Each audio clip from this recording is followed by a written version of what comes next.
ሰው በርግጥ እግዚአብሔርን ሊመስል ይችላል።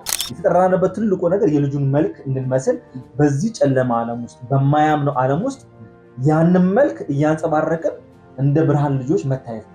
ሰው በኃጢአት ከወደቀ በኃጢአት ውስጥ ከሆነ ፈጽሞ እግዚአብሔርን ሊመስል አይችልም። ስለዚህ ሰው እግዚአብሔርን ለመምሰል የመጀመሪያው ነገር በተገለጠው ጸጋ ማመን አለ፣ በኢየሱስ ክርስቶስ መሆን አለበት። የተገለጠው ጸጋ ክርስቶስ ስለሆነ እግዚአብሔርን መምሰል ሂደታዊ ነገር ነው። ይሄ በጌታ ቤት ውስጥ በመቆየታችን ውስጥ የሚመጣ እድገት ነው። ሄደን መጨረሻው እርሱን እንመስልና ቃል እንደሚለው ፍጻሜው ጌታ መምጣት ወይ ደግሞ እኛ ወደ እሱ መሄድ። ሰው እግዚአብሔርን በመምሰሉ እኮ በሰማያዊው በሚያገኘው ብቻ ሳይሆን በምድሩም እኮ ያተርፋል። ታውቃለህ አይደለ? ምክንያቱም ሰው ከመስረቅ አለመስረቅ በብዙ ይሻላል። የእግዚአብሔር ሐሳብ በውስጣችን ይሞላል። ያ ሐሳብ በውስጣችን እንዲሰራ ኦፕሬት እንዲያደርግ ያ የሰማነው የተማርነው እውቀት ብቻ ሆኖ እንዳይቀር አቅም የሚሆነው ኃይልን የምንቀበለው በእግዚአብሔር ፊት በመንበርከክ በጸሎት ነውና ጸሎት በጣም መሰረታዊ ነገር ነው። ምክንያቱም አንደኛ ነገር እግዚአብሔርን እንዳንመስል የሚያደርገን ነገር በእኛና በእግዚአብሔር መካከል ኃጢአት ነው፣ ግድግዳ ነው።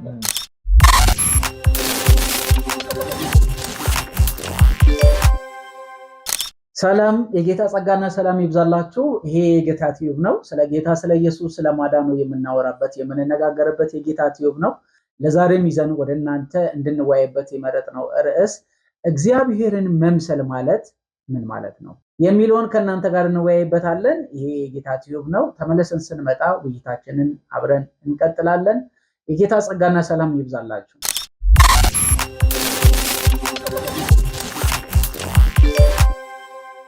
በመጽሐፍ ቅዱስ ክፍላችን ውስጥ በተለይ በአዲስ ኪዳን ለ14 ጊዜ ምሰሉ ወይም ደግሞ እግዚአብሔርን መምሰል በሚል ቃል ተጽፏል እና ጳውሎስ 10 ጊዜ ሲጽፍ ይህንን ቃል፣ ጴጥሮስ ደግሞ 4 ጊዜ ይህንን ቃል እግዚአብሔርን ምሰሉ በሚል ቃል ተጠቅሟል እና ሁለቱም እግዚአብሔርን ምን ያህል መምሰል እንዳለብን አጽንኦት ሲሰጡ ነበር።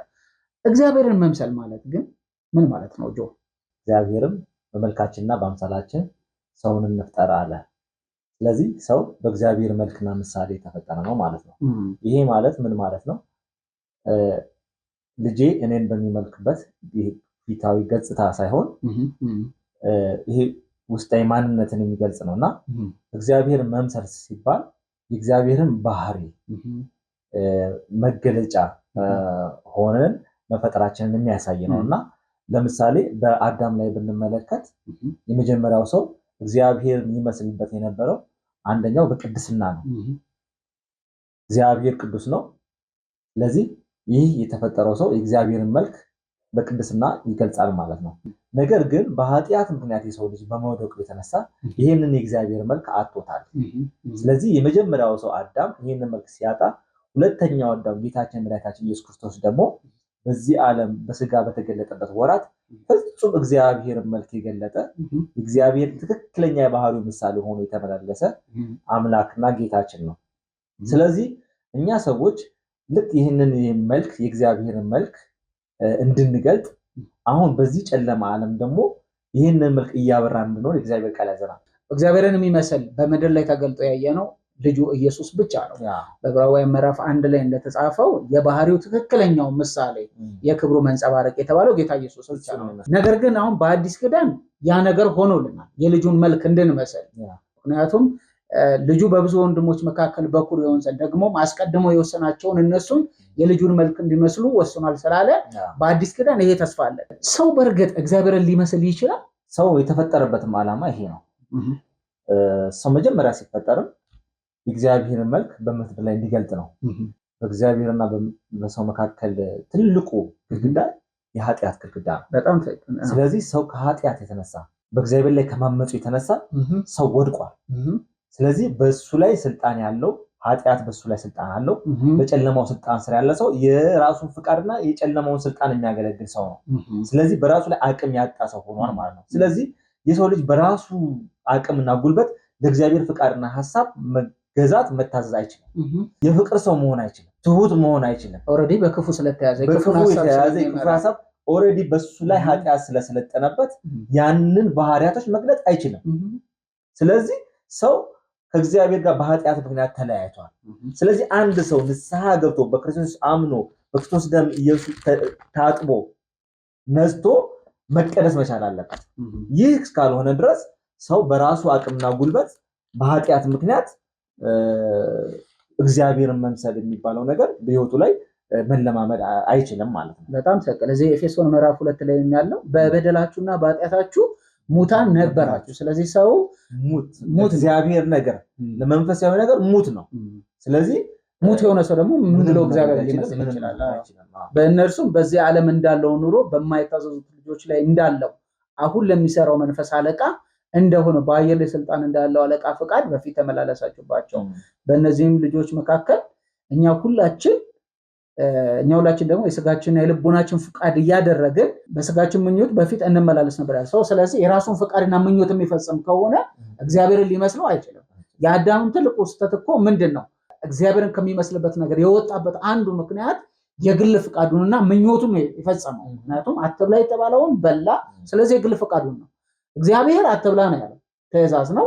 እዚህ ጋር ደግሞ የመብላት ፍላጎት አለ፣ የራሱን ፍቃድ ነው ያስፈጸመው። ስለዚህ ክፉን ምንም እንኳን ቢሰማ ቢያደምጥም ያሳተው ሰው ክፉ ቢሆንም ግን የራሱን ፍቃድና ምኞትን ፈጽሟል። ስለዚህ ሰው የእግዚአብሔርን ትእዛዝ ካልፈጸመ የእግዚአብሔርን ፍቃድ የማያስፈጽም ከሆነ እግዚአብሔርን ወደ መምሰል ሊያድግ አይችልም፣ ሊመስለውም አይችልም። ያው የስጋ ፍቃድን እየፈጸምክና በዓለም መልክ ውስጥ የተመላለስክ የእግዚአብሔርን መልክ መስላለሁ ማለት ፈጽሞ የማይቻል ነገር ነው። ሁለቱ የተቃራኒና በቃ የተለያዩ መንገዶች ናቸው። ስለዚህ ሁለቱን አብሮ ማስኬድ አይቻልም። ስለዚህ ሰው ንስሐ ገብቶ መመለስ መቻል አለበት። በክርስቶስ ኢየሱስ ደም መታጠብ አለበት፣ መቀደስ አለበት። ከዛ ከእግዚአብሔር ጋር ያለውን ህብረት ካስተካከለ በኋላ ነው እነዚህ ፍሬዎች በህይወቱ ላይ መገለጥ የሚጀምሩት ማለት ነው። በጣም ትክክል። እንደውም እዚህ ሐዋርያው ጳውሎስ ለልጁ ለቲቶ በጻፈለት መልእክት በምዕራፍ 2 ላይ የሚናገረው ቃል ይሄ ነው። ቁጥር 12 ላይ እንደዚህ ነው የሚለው፣ ሰዎችን ሁሉ የሚያድን የእግዚአብሔር ጸጋ ተገልጧልና ይህም ጸጋ ኃጢአተኝነትን ዓለማዊ ምኞትን ክደን የተባረከውን ተስፋችን እርሱም የታላቁን የአምላካችንና የመድኃኒታችንን የኢየሱስ ክርስቶስን ክብር መገለጥ እየጠበቀን ራሳችንን በመግዛትና በጽድቅ እግዚአብሔርን በመምሰል በአሁኑ ዘመን እንድንኖር ያስተምረናል ይላል። አሁን እዚህ ውስጥ መሰረታዊ ነገሮች አሉ። አንደኛ ሰው በኃጢአት ከወደቀ በኃጢአት ውስጥ ከሆነ ፈጽሞ እግዚአብሔርን ሊመስል አይችልም። ስለዚህ እግዚአብሔርን ለመምሰል መጀመሪያ ለማደግ መዳን አለበት። ደግሞ የሚያድነው ጸጋ ደግሞ ተገልጧል። ቅድምም እንዳልከው ሰው በክርስቶስ እስካልሆነ ድረስ ፈጽሞ ወደ እግዚአብሔርን ወደ መምሰል ሊያድግ አይችልም። ግን ይሄ የተገለጠው ጸጋ የመጀመሪያ ያድናል። ሁለተኛ ነገር ደግሞ ኃጢአትንና ዓለማዊ ምኞትን ደግሞ ያስክዳል። ሶስተኛ የተባረከው ብሩክ ተስፋችን የተባለውን ኢየሱስ ክርስቶስን እንድንጠባበቅ ያደርገናል። አራተኛ ነገር ደግሞ አሁን በዚህ ኑሮ አሁን እየኖርን እግዚአብሔርን እንድንመስል ደግሞ ያስተምረናል። ስለዚህ ሰው እግዚአብሔርን ለመምሰል የመጀመሪያው ነገር በተገለጠው ጸጋ ማመን አለበት፣ በኢየሱስ ክርስቶስ መሆን አለበት። የተገለጠው ጸጋ ክርስቶስ ስለሆነ፣ ምክንያቱም ሕግ በሙሴ ጸጋና እውነት ደግሞ በክርስቶስ ስለተባለ እውነትና ጸጋ የሆነው ክርስቶስ ኢየሱስን ሰው ሲቀበል ሲያምን አንደኛ የመጀመሪያው ነገር ይድናል። ሁለተኛ ነገር ደግሞ ኃጢአትንና ዓለማዊ ምኞትን ይክዳል። ሰው እግዚአብሔርን በመምሰሉ እኮ በሰማያዊው በሚያገኘው ብቻ ሳይሆን በምድሩም እኮ ያተርፋል። ታውቃለህ አይደለ? ምክንያቱም ሰው ከመስረቅ አለመስረቅ በብዙ ይሻላል። ጳውሎስ ስለዚህ ነው ለጢሞቴዎስ እግዚአብሔርን መምሰል ለአሁኑ ብቻ ሳይሆን ለሚመጣውም ዓለም በብዙ ይጠቅማል ይላል ማለት ነው። ስለዚህ እግዚአብሔርን መምሰል አይደለም ለሚመጣው ህይወት ይቅርና አሁን እንኳን እዚህ ላለንበት ነገር እኮ በጣም በብዙ እኮ ይጠቅማል። በጣም ምንም ጥርጥር የለውም። ስለ ይሄ ነገር አሁን ታውቃለህ፣ በመጨረሻ ጌታ ሲመጣ ይሄንን አሮጌ ስጋ ሲለውጥ ቁርጥ እሱን እንደምንመስል እናውቃለን አይደለም? ያንን ህይወት ነው አሁን ምን ለማመን ለወደፊት ገና የሚሆን ነገር አይደለም። ያንን እግዚአብሔርን መምሰል ምን ለማመደው ገና አሁን ባለንበት በዚህ ዘመን ውስጥ ነው። ይሄ ደግሞ ስጋይም መንፈሳዊም ጥቅም ነው ያለው። በብዙ ነገሮች ነው እንተረጉመው የምንችለውና ዋናው የተጠራንበት ጥሪ የልጁን መልክ መምሰል ነው። በጣም ትክክል። ሮሜ 8 ምዕራፍ 28 ላይ የሚናገረውም ይሄ ነው። አስቀድሞ የመረጣቸውን እነሱን የልጁን መልክ እንዲመስሉ አስቀድሞ ወስኗልና። ስለዚህ የተጠራንበት ትልቁ ዓላማ ለሌላ ነገር አይደለም። የተጠራንበት ትልቁ ነገር የልጁን መልክ እንድንመስል በዚህ ጨለማ ዓለም ውስጥ በማያምነው ዓለም ውስጥ ያንን መልክ እያንጸባረቅን እንደ ብርሃን ልጆች መታየት ነው። ትክክለኛው ምስክርነት ይሄ ነው። እግዚአብሔርን የምንገልጥ እግዚአብሔርን የምናሳይ ሰዎች ነን እኛ። ስለዚህ አንድ አማኝ ወደ ጌታ ሲመጣ የተጠራበት አንደኛ ትልቁ ዓላማ ይሄ ነው ማለት ነው። እግዚአብሔር ያዳነን መንፈሳችንን ብቻ አይደለም፣ ይሄም ስጋችን ይዋጃል። ምክንያቱም ጌታ ኢየሱስ ክርስቶስ እኮ ወደ ቅድስተ ቅዱሳን የገባው ወይም ደግሞ በአባቱ ቀኝ የተቀመጠው እኮ በመንፈስ እኮ አይደለም፣ ስጋችንም ጭምር ነው። በአንድ ጊዜ የሚገነባ በአንድ ጊዜ የሚመጣ ነገር አይደለም። እግዚአብሔርን መምሰል ሂደታዊ ነገር ነው፣ የምንለማመደው ነገር ነው። እዚህ ጋር እንደውም ማንሳት ያለብን ሰዎችን ኢቫሉዌት የምናደርግባቸው መንገዶች መለየት አለብን። ብዙ ጊዜ ከጸጋ ስጦታ ጋር ህይወትን የምንለካባቸው ነገሮች አንዳንድ ጊዜ ልክ ጌታን ባመንኩት አንዳንድ ጊዜ ጸጋ ስጦታዎች ሊገለጡ ይችላሉ በህይወት ላይ። እነዛ ጸጋ ስጦታዎች እንዲሁ የሚሰጡ ለቤተክርስቲያን ጥቅም የሚሰጡ ነገሮች ናቸው። እግዚአብሔርን መምሰል ግን ሂደታዊ ነው። እያደገ እያደገ እያደገ የሚመጣ ነገር ነው። ራሳችንን እያስለመድን ስጋችንን እየጨቆንን ራሳችንን እያስገዛን የምናመጣው ልምምድ ነው። ስለዚህ ይሄ በጌታ ቤት ውስጥ በመቆየታችን ውስጥ የሚመጣ እድገት ነው። ሄደን ሄደን መጨረሻው እርሱን እንመስልና ቃል እንደሚለው ፍጻሜው ጌታ መምጣት ወይ ደግሞ እኛ ወደ እሱ መሄድ ስለሆነ እድገት ነው ማለት ነው። እና አዲስ እንደሆነ በአንድ ጊዜ እርሱን እንመስለዋለን ማለት አይደለም። ቀስ እያልን በውስጣችን እየቆረጥናቸው እየጣልናቸው የምንሄዱ ባህሪያቶች ናቸው። በጣም ትክክል። ለዚህ ነው ቅድም ያነሳውም ላይ የአንደኛ ዮሐንስ ምዕራፍ የእግዚአብሔር ልጆች ተብለን እንድንጠራ አብ እንዴት ያለውን ፍቅር እንደሰጠን እንዲሁም ነን ይልና አሁን ምን እንደምንመስል አናውቅም፣ ግን ያን የእሱ ሲገለጥ ቁርጥ እርሱን እንደምንመስል እናውቃለን ይላል። ስለዚህ እየተሰራ ነው ሁልጊዜ የምንሄደው ማለት ነው። ከክብር ወደ ክብር እየተቀየርን እየተለወጠ የምንሄደው እንጂ ልክ አሁን አንድ ሕፃን ልጅ ተወልዶ ለምንድነው በአንድ ጊዜ ያላደገው እንደማንለው እንዲሁ የልጅ እድገት ፕሮሰስ እንዳለው ሁሉ በሂደት ነው ቀስ ብለን የምናደርገው ማለት ነው።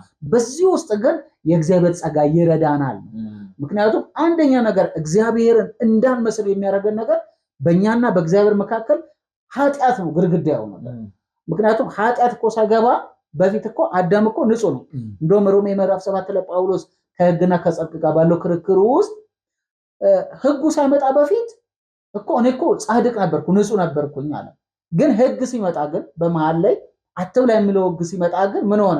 ህጉ ጻድቅ ሆነ፣ እኔ ተኮነንኩኝ አለ። ስለዚህ ምኞት ገባ ማለት ነው እንጂ ሁልጊዜም ቢሆን እግዚአብሔር የሚናገረው ትእዛዝ አንድ ቀን ጉዳት ኖሮት አያውቅም። የሚጎዳ ህግ የለውም ሲጀመር ለማነጽ ራስን እንደ መስዋዕት እንድታይበት ስለሆነ ማለት ነው። ችግሩ ከተቀባዩ ነው እንጂ ከህጉ አይደለም። ህጉ ንጹህ ነው፣ ምንም ችግር የለበትም። ተቀባዩ ጋር ነው ድካምና ሰንፈት ያለው። ስለዚህ አሁን እዚህ ጋር ተቀባዩ ነው እግዚአብሔርን ወደ መምሰል ማደግ ያለበት ማለት ነው። ስራም መሰራት የሚችለው ይሄ ደካማ የለበስነው ስጋ ነው። ስለዚህ ይሄን ስጋ እንደውም መጽሐፍ ቅዱስ ሲያስቀምጠው ከምን ጋር ያስቀምጠዋል? ከስፖርተኛ ህይወት ጋር ያነጻጽረዋል። አንድ ስፖርተኛ ሰውነቱን ለሚፈልገው ስፖርት እያለማመደ በሂደት ነው ለሚፈልገው። በአንድ ጊዜ ቦዲ ቢልደር ሊሆን አይችልም። ቦዲውን እንትን አድርጎ ለሚፈልገው ለትግልም ይሁን ለምንም ብቁ የሚያደርገው ማለት ነው። በአንድ ጊዜ ተነስቼ እኔ ያንን መሆን አልችልም። በጣም ተከታታይ ራሴን ይሄንን አካል ይሄን ብልቶቼ ማስለመድ ለዛ በሚገባ ጥረት ይጠበቅብኛል ማለት ነው።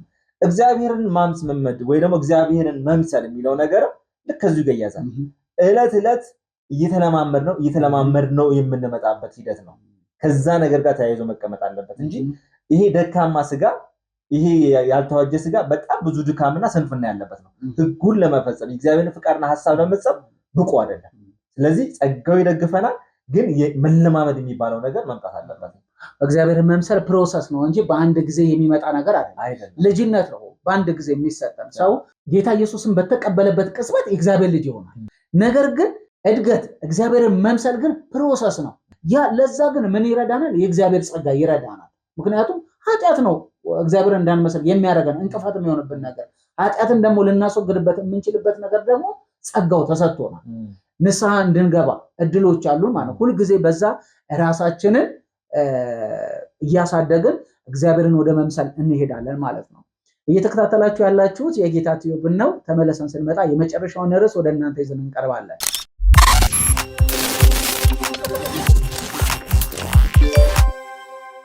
አንድ ሰው እግዚአብሔርን ለመምሰል ምን ነገሮችን ቢጠቀም ወደዛ ሊያድግ ይችላል ብለህ ታስባለህ? የመጀመሪያው ነገር የእግዚአብሔርን ፈቃድና ሐሳብ ለማወቅ ወደ ቃሉ መምጣት ተገቢ ነው። የእግዚአብሔርን ቃል ማንበብ፣ ማጥናት፣ መረዳት በጣም ያስፈልጋል። ምክንያቱም የእግዚአብሔርን ፈቃድና ሐሳብ ካልተረዳን ወዴት ማደግ እንዳለብን እንኳን አናውቅም። ስለዚህ ዋናው መሰረታዊ ነገር ለእግዚአብሔር ቃልና ለእግዚአብሔር ሐሳብ ጊዜ መስጠት በጣም ተገቢ ነው ማለት ነው።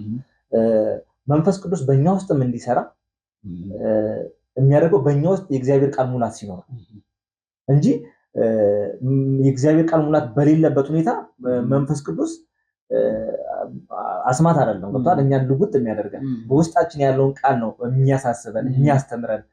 ለዛ ቃል ሰሚት እንድናደርግ እንድንገዛ እንድንታዘዝ የሚያደርገው ቃሉ በውስጣችን ስለሆነና ፈጽመን ለእግዚአብሔር ቃል ልባችንን አእምሯችንን ሐሳባችንን መስጠትና ራሳችንን ለቃሉ ማስገዛት በጣም ተገቢ። እግዚአብሔርን ቃል እንደመስማት ደግሞ ሰውን የሚያሳድግ ምንም ነገር የለም። ባሪያው ዳዊትም እንደተናገረ እንዳልበድል ቃልን በልቤ ሰወርኩ እንዳለ ሰው የእግዚአብሔርን ቃል በውስጡ ካለ የእግዚአብሔርን ቃል የመጠማት ነገር ካለ ውስጡ የመራብ ነገር ካለው የእግዚአብሔር ቃል ሁልጊዜ ይሰራል። የእግዚአብሔር ቃል ደግሞ እንደሚናገረው ቃሌ ሳይሰራ አይመለስም ነው የሚለው። ቃሌ ድንጋይን እንደሚያደቅ መዶሻ ነው እንዳለው በውስጣችን ያለ የትኛውንም ነገር የደነደነ ነገር እግዚአብሔርን እንዳንመሰል እግዚአብሔርን ወደ መምሰል እንዳናድግ የሚያደርገውን ነገር የትኛውንም ነገር ሸለፈት ቢኖር የእግዚአብሔር ቃል በሁለት በኩል እንደተሳለ ስለታሰብ ስለሆነ ቆርጦ ይጥለዋል።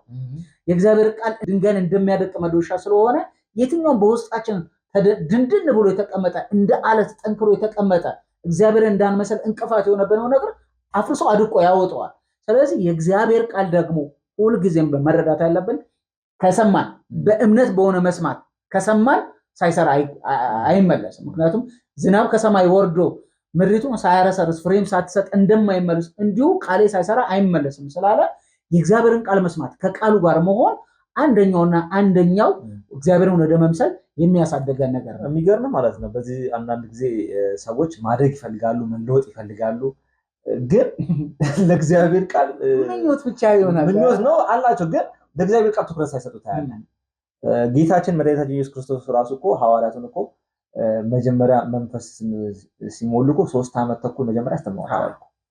ፕሮሰስ 3 ዓመት ተኩል ቃሉን ሲመገባቸው በሄደበት እየሄዱ ባደረበት እያደሩ እኮ ቃሉን ሲመገቡ በተግባር ስልጠና ወስደው ነው መጨረሻ ላይ ያመኑ ሙላት ነው። እና እኛም በህይወታችን በጣም መሰረታዊ ግራውንዳችን የእግዚአብሔር ቃል መሆን አለበት። እንደውም አንዳንድ ጊዜ ሰው የእግዚአብሔርን ቃልን ሳይሰማ መንፈሱን መሞላት ይፈልጋል፣ ግን መንፈሱ በእኛ ውስጥ በቃሉ በኩል ነው የሚሰራው። ስለዚህ ለእግዚአብሔር ቃል በጣም ማደግ የሚፈልግ ሰው መለወጥ የሚፈልግ ሰው እግዚአብሔር መምሰል እግዚአብሔር በህይወቱ እንዲሰራ እድገትን የሚፈልግ ሰው ለእግዚአብሔር ቃል ተገቢውን ስፍራ መስጠት አለበት። በጣም ሌላው በጣም አስፈላጊው ነገርና ሰው እግዚአብሔርን ወደ መምሰል ለማደግ ወይም ደግሞ ሁላችንም ብንሆን እግዚአብሔርን ለመምሰል ከሚያሳደገን ነገር አንዱ መጸለይ ነው። ከእግዚአብሔር ጋር በጣም አታችመንት መፍጠር። ጸሎት ማለት ምን እንበል፣ ለምሳሌ ስልካችንን እንኳን ብናይ ሴም ካርድ ከሌለ ኦልሬዲ ባዶ ቀፎ ብቻ ነው የሚሆነው። ግንኙነት የምታደርግልን ነገር ወይም ያን ነገር ረን የሚያደርግልን ሴም ካርዱ ነው። ብፈልግ የምደውለው አንተ ጋር ያ ነገር ነው። ሌላ ፈንክሽኖች እንዳሉ ሆኖ ማለት ነው። እና ቀፎን ቀፎ የሚያደርገው ወይም ደግሞ ስልክን ስልክ የሚያስበለው ነገር ያቺ ሴም ካርዷ ነች ውስጡ ካለችው አንተ ላገኝ የምችለው ማለት ነው። ልክ እንደዚሁ ጸሎት ከእግዚአብሔር ጋር የምንገናኝበት አንዱ መስመር ነው። ብቸኛው መስመር ጸሎት ነው። የውስጣችንን የምንነግርበት፣ ጥያቄ የምንጠይቅበት፣ ደግሞ የለመነውን ነገር የምንቀበልበት፣ ከሱ ጋር ለሱ ሰሚት ማድረጋችንን የምናውቅበት ትልቁ መሰላልና ትልቁ መስመር ጸሎት ነው። ሰው በእግዚአብሔር ፊት ሳይተጋ ወደ እግዚአብሔር ሳይንበረከክ በሚያስፈልገው ነገር ሁሉ ወደዛ ሳይሄድ እግዚአብሔርን ለመምሰል አያድግም። በጣም ከሚደንቀኝ ነገርና ከሚገርመኝ ነገር ጌታ ኢየሱስ ክርስቶስ በምድር ላይ ሳለ ካስተማረው ድንቅና ታምራት ካደረገው ከመገበው ከብዙ ሁሉ ከሁሉ ነገር ከተጻፈው በላይ በጸሎት የሆነበት ጊዜ በጣም ሰፊ ነው ይባላል።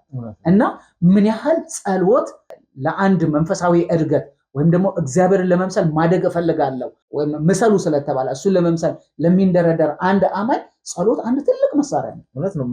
አንድ አማኝ ምንድን መሰለህ ጸጋን ለመቀበል በጸጋው ዙፋን ፊት አይደለም መሆን አለበት። በጣም በጸጋው ነው። ቅድም አንስተነዋል እኮ ይሄ ነገር መሆን ይችላል በጸጋው ነው ብለናል አይደለም። ይሄ ጸጋ ደግሞ ከየት ነው ምንጩ? ከእግዚአብሔር ዙፋን ነው፣ ከእግዚአብሔር ዘንድ ነው። ስለዚህ በዛ የጸጋ ዙፋን ፊት መንበርከክ ግዴታ ነው ማለት ነው። ሳንንበረከክ አንቀበልም ማለት ነው። ስለዚህ መጸለይ ግዴታ ነው። ከቅድሙ ሐሳብ ጋር የሚያያዘው ደግሞ ምንድነው? እንደ እግዚአብሔር ሐሳብና እንደ እግዚአብሔር ቃል ለመጸለይ ራሱ ጸሎታችን ራሱ የእግዚአብሔርን ፈቃድና ሐሳብ ከቃሉ ጋር እንደ ቃሉ እንደ እግዚአብሔር አንድ ላይ መርጅ የሆነ ነገር ምትለያዩ አይደለም። የእግዚአብሔር ቃል ካለ ጸሎት አለ፣ ጸሎት ካለ ደግሞ የእግዚአብሔር ቃል አለ። ምክንያቱም ፈቃዱን ተረድተህ ነው በዛ በእግዚአብሔር ሐሳብ በዛ ፈቃድ ተነስተን ጸሎታችን ራሱ የሚነሳው እንጂ በልቤ ውስጥ ያለውን ነገር አይደለም በእግዚአብሔር ፊት የማቀርበው። ጸሎት ራሱ ከመንፈስ ቅዱስ የተቀበልነውን አይደለም መልሰን የምናስተጋባው እንጂ ከራሳችን ምኞት ከልባችን አንስተን አይደለም በእግዚአብሔር ፊት የምንኖረው። የእግዚአብሔር ሐሳብ በውስጣችን ይሞላል። ያ ሐሳብ በውስጣችን እንዲሰራ ኦፕሬት እንዲያደርግ ያ የሰማነው የተማርነው ዕውቀት ብቻ ሆኖ እንዳይቀር አካል እንዲይዝ በተግባር እንዲይዝ እንድናከናውነው የሚያደርግ የእግዚአብሔር መንፈስ የእግዚአብሔር ጸጋ በእኛ ውስጥ ኦፕሬት እንዲያደርግ አቅም የሚሆነው ኃይልን የምንቀበለው በእግዚአብሔር ፊት በመንበርከክ በጸሎት ነውና ጸሎት በጣም መሰረታዊ ነገር ነው። አንዱን ከአንዱ ማበላለጥ አንችልም። ከሚመስሉ ወንድሞች ጋር ህብረት ማድረግ አንዱ ትልቁ እግዚአብሔርን ወደ መምሰል የሚያሳድገን ነገር ነው። እዚህ ጋር ስናነሳ ምን ማለት ነው? ለምሳሌ አንተም በማይመጥን ስፍራ፣ ቅድስና በሌለበት ስፍራ የእግዚአብሔርን ክብር የሚያጎላ ምንም ነገር በሌለበት ስፍራ እየዋል እግዚአብሔርን እመስላለሁ ልትል ፈጽሞ አትችልም። በህብረት ውስጥ ግን የመጀመሪያ ነገር በህብረት ቦታ ላይ ስትገናኝ የሚያገናኝ ብቸኛው ነገር አንድ ነው፣ ጌታ ኢየሱስ ነው። በመካከላችን ያለው ጌታ ኢየሱስ ነው። ሁለተኛ ነገር ደግሞ የመሰብሰባችን ዋናው ዓላማ እግዚአብሔርን ማክበር፣ እግዚአብሔርን ማመስገን፣ እሱን ለመምሰል በህብረት ሆነን ጸጋን ለመቀበል ነው። ንስሐ ማለት እኮ መመለስ ማለት ነው። ልክ ነው። ከቀደመ የተሳሳተ መንገድ የተሳሳተ አቅጣጫ ይዣለሁ ብለህ የምታስብ ከነበረ ከዛ አቅጣጫ ወጥተህ አቅጣጫ መቀየር ያስፈልጋል። ስለዚህ ወደሚመስሉ ገብቷል እግዚአብሔር ወደ መምሰል ሊያዱ ከሚፈልጉት ጋር ህብረት ማድረግ ያስፈልጋል እንጂ እዛው የቀደመ ስፍራ ላይ ሆነ እዛው ቦታ ላይ ሆነ እድገት መጠበቅ በጣም ሞኝነት ነው። ስለዚህ አቅጣጫ መቀየር ስፍራ መቀየር በጣም ተገቢ ነው። በጣም ትክክል። ህብረት ደግሞ በጣም ትልቅ የሕክምናም ስፍራ ነው። ለምሳሌ በደከምክበት ነገር የምትበረታበት፣ አንዱ አንዱን የሚያጸናበት የሚያበረታበት፣ አቅም የምትቀባበልበት፣ ጸሎት የምትለዋወጥበት፣ ጸልይልኝ እባክህ በዚህ ጉዳይ ደክሜያለሁ የምትባባልበት። ልክ የእግዚአብሔር ቃል እንደሚናገረው አንዳንዶች መሰብሰባቸው እንደተው አትተው ስለተባለ የእግዚአብሔር ቃል በሌላ ስፍራ እንደሚናገር ወንድሞች በህብረት ቢሆኑ መልካም ነው፣ እጅግም ያማረ ነው፣ ደግሞ እግዚአብሔር በረከትንም ሕይወትንም በዛ ያዛል ተብሏል። ስለዚህ ህብረት ባለበት ቦታ ላይ ሁልጊዜም ቢሆን ጸጋ አለ፣ ስጦታ አለ፣ የሆነ የምትካፈለው ነገር አለ፣ የሆነ ይዘው የምትሄደው ነገር አለ፣ በውስጥ የምትሞላው የሆነ ነገር አለ። እንዲህ በቃል የማትገልጸው እንዲህ ታንጀብል የማታደርጉ ነገር ብዙ የምትካፈላቸው ነገሮች አሉ። ስለዚህ ሰው ህብረት ካላደረገ በቤት ቁጭ ብሎ ብቻ እግዚአብሔርን እመስላለሁ ሊል አይችልም። ቅድም እንዳልከው በጣም ትልቅ አንኳር ፖይንት ውሎን መቀየር አለበት። የማይገባ ቦታ እየዋልክ አማኝ ሆነ እግዚአብሔርን ለመምሰል ተጠርተ የልጁን መልክ እንድትመሰል ተጠርተ ግን የምትውልበት ቦታ በጣም የሆነ የማይሆን ቦታ ፈጽሞ አይደለም። እግዚአብሔር አንተ እንኳን የማትከብርበት አንተ እንኳን የምትጸጸትበት ለምንድን ነው እንዲህ አይነት ቦታ የዋልኩት እንኳን ብለህ ለራስህ ህሊና ወቀሳ እስኪሰማ ድረስ የምትውልበት ቦታ ምን ታደርጋለህ?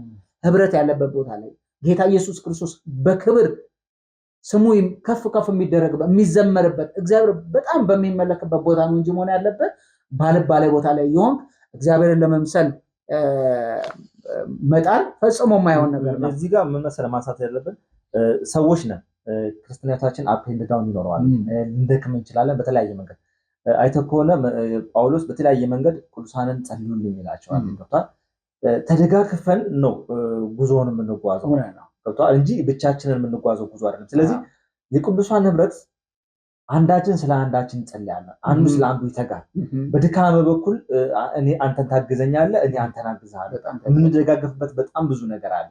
ስለዚህ እድገቱ የሚመጣው አብሮ በመሆኑ ውስጥ የሚመጣ ለውጥ ነውና ይሄ ህብረት ማድረግ ወደ ቅዱሳን ህብረት መቀላቀል በጣም መሰረታዊ ነገር ከብዙ ነገር የምንሸሽበትም ጭምር ነው። በጣም ትክክል። ሌላው የመናነሳውና የመጨረሻው እንደኛ ሐሳብ ያስቀመጥነው ነገር ራስህን ለእግዚአብሔር ማስገዛት።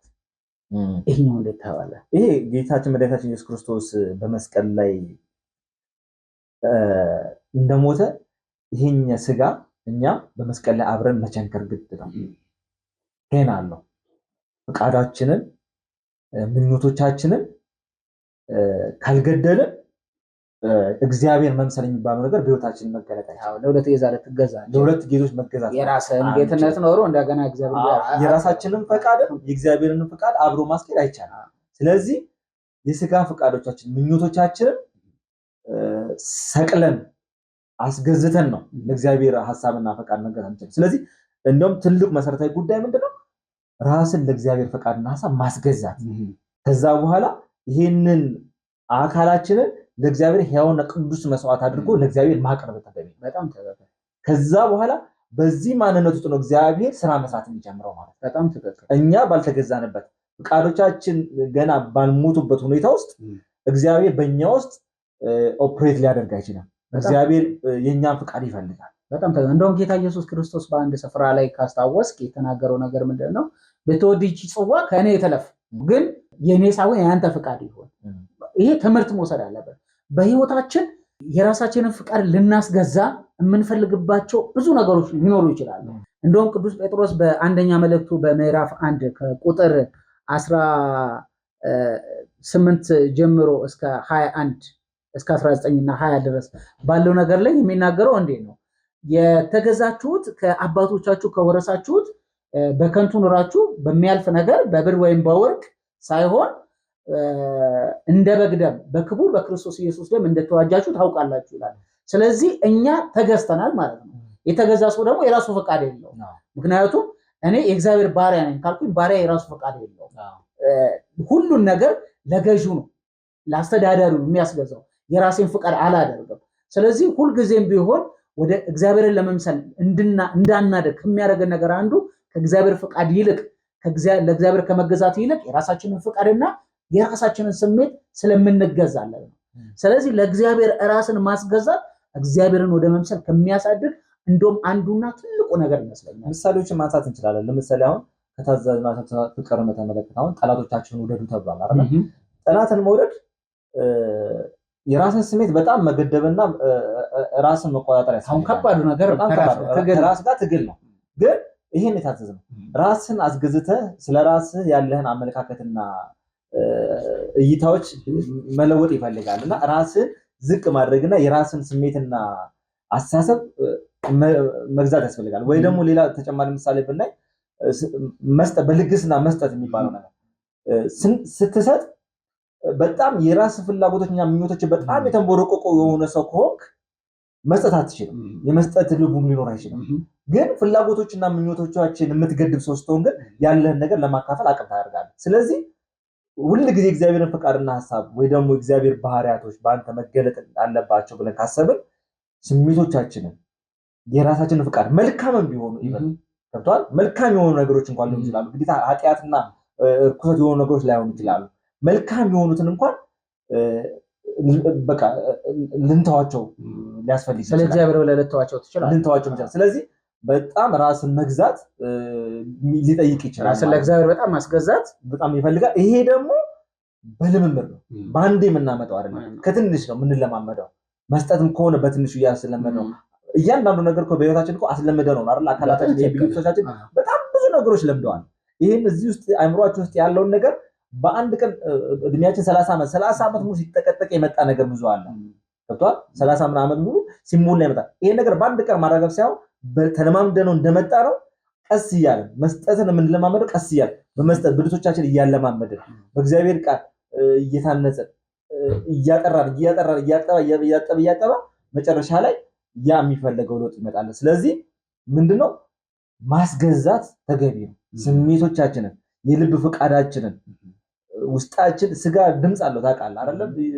ድምፅ አለው እኮ በውስጣችን ምኞቶቻችን እኮ አሉ ምንፈልጋቸው የሚያስፈልጉ ለስጋ የሚያስፈልጉ መሰረታዊ የምንላቸው እነሱን ማስገዛት ግድ ነው። በጣም ትክክል። እየተከታተላችሁ ያላችሁት የጌታ ቲዩብን ነው። ለዛሬ አንስተን እየተወያየንበት የነበረው ሀሳብ እግዚአብሔርን መምሰል ማለት ምን ማለት ነው፣ እግዚአብሔርን የምንመስለው እንዴት ነው በሚል ሀሳብ አንስተን ከእናንተ ጋር ስንወያይ ነበረ። ለዛሬ ይዘንላችሁ የመጣ ነው ይሄን ነው። አሁንም አስረግጠን የምንናገረው ነገር እግዚአብሔርን መምሰል ፕሮሰስ ነው፣ ሂደት ነው። ደግሞ እግዚአብሔርን ለመምሰል የሚረዳን አንድ ትልቅ ስጦታ አለን። እሱም የእግዚአብሔር ጸጋ። ያለ እግዚአብሔር ጸጋ እግዚአብሔርን ልንመስል በፍጹም አንችልም። ምክንያቱም ወደ ራሳችን ስንመለከት እኛ የወደቀን የአዳምን ልጆች ነን። በክርስቶስ በኩል ስንሆን ግን የተገለጠውን ጸጋ ስንቀበል ግን የመጀመሪያው ነገር እንድናለን። ሁለተኛ ነገር ደግሞ ከዚህ እግዚአብሔርን ከመምሰል እንቅፋት ከሚሆንብን ነገር ኃጢአት ከሚባለው ነገር ይሄ ጸጋ ኃጢአትንና ዓለማዊ ምኞትን ክደን ብሩኩ ተስፋችን የተባለውን ክርስቶስ ኢየሱስን እንድንጠባበቅ ያደርገናል። ደግሞ አሁን በምንኖረው ኑሮ እግዚአብሔርን እንድንመስል እንዴት መኖር እንዴት መምሰል እንዳለብን ይሄው ጸጋ ያስተምረናል። ከምንም ቧጠን የምናመጣው ነገር የለም። እግዚአብሔርን ለመምሰል ይሄን ላድርግ የምንለው ነገር የለም። በጸጋው ላይ ስንደገፍ፣ ጸጋው ላይ ስንተማመን፣ ጸጋው ወደ ህይወታችን ገብቶ ስራውን ይሰራል። ጸጋው ደግሞ እግዚአብሔርን ወደ መምሰል ያሳደገናል። በጸጋው እንደገፍ። ያስተማረን አምላካችን ክብር ይሁን። እየተከታተላችሁ የነበራችሁት የጌታ ቲዩብን ነው። በሚቀጥለው ቪዲዮ ደግሞ በሌላ ርዕስ እንዲሁ እንደገና እንገናኛለን። ሰብስክራይብ፣ ሼር፣ ላይክ በማድረግ አገልግሎታችን እንድትደግፉ እንዲሁም ቤተሰብ እንድትሆኑ በጌታ ፍቅር እንጠይቃለን። የጌታ ጸጋና ሰላም ይብዛላችሁ።